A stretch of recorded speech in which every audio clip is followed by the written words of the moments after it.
Rubber பால் stretch ஆகுது, ஆனா இந்த மெட்டல் ராட் ஸ்ட்ரெச் ஆக மாட்டேங்குது. இதுல ஏன் இது ஸ்ட்ரெச் ஆக மாட்டேங்குது? ஸோ இதுக்கு பின்னாடி நம்மளோட 3 மாடுலஸ் இருக்கு. ஃபர்ஸ்ட் ஒன் நம்மளோட யங் மாடுலஸ். அவன் தான் இந்த ஸ்டிஃப்னஸ்க்கு காரணம். இந்த மெட்டல் ராட் வந்து ஸ்டிஃபாகவே இருக்கு. ஏன்?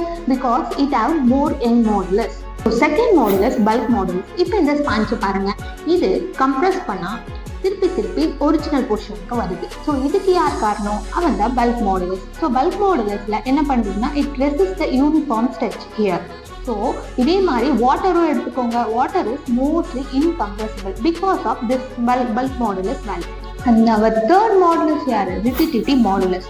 ஸோ இந்த ஃபர்ஸ்ட் கேஸ் நம்ம சொல்லியிருந்தோம், ரப்பர் வந்து ஸ்ட்ரெச் ஆகுது, ராட் வந்து ஸ்ட்ரெச் ஆகல.